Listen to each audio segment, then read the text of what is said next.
So the media bootlicking is back, which will certainly allow corruption and tyranny to absolutely flourish because the tyrants, most of them are in the media. Let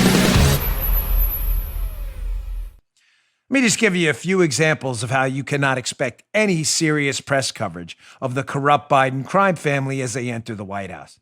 The moment of unity. Here's a tweet that popped up yesterday. This is an editor for the New York Times.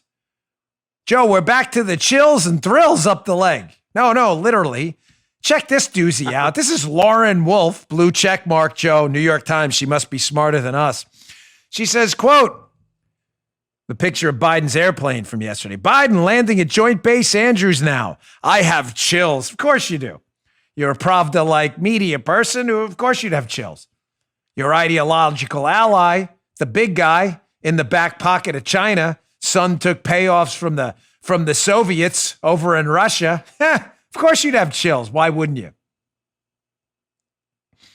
At least she didn't say like Chris Matthews, since fired, I think. Was he fired from MSNBC or let go, whatever it was? At least there was no thrill up to it. Maybe there was a thrill. Maybe that was the chill. Who knows?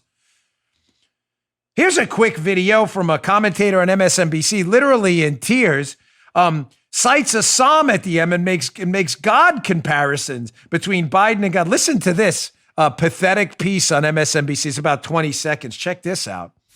Thinking about all of those folks who, just for the moment, the nation shared their grief. Oh, what a first step. What a beautiful step. So I'm reminded of the psalmist. He heals the brokenhearted and binds up their wounds. Maybe the death will speak to us now. Maybe they can rest now. What the hell was that? Talking about Biden making psalm God-like references.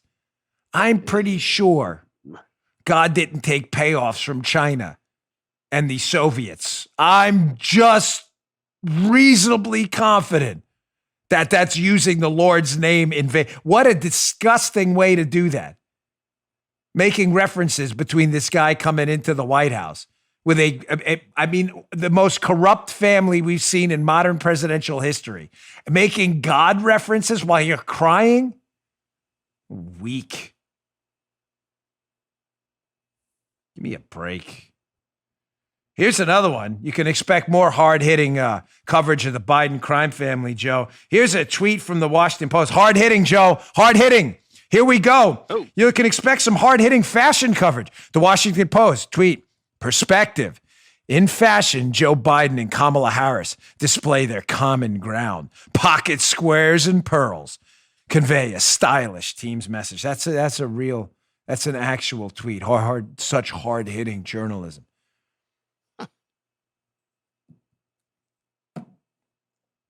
Here's one more quick video and we'll move on to a very, very serious piece.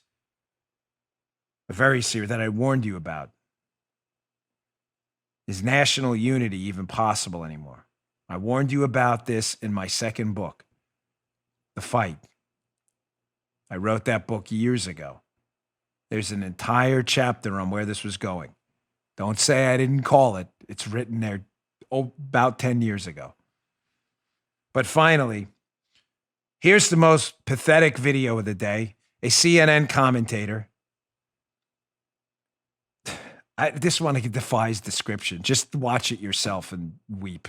There's still some tinkering going on with the inaugural address, but his aides have made really clear it's not like he's trying to ignore or paper over either what happened at the Capitol 2 weeks ago or what we've been through throughout 4 years of the Trump presidency. And the contrast on display tonight was so stark. I mean, those lights that are just shooting out from the Lincoln Memorial along the reflecting pool. It's like almost extensions of Joe Biden's arms embracing America. It was a moment where the new president came to town and sort of convened the country in this moment of remembrance, outstretching his arms. I don't even have anything to say about that. I'm just going to move on because that's the only, I don't even know what to add. You just heard Dan Bongino.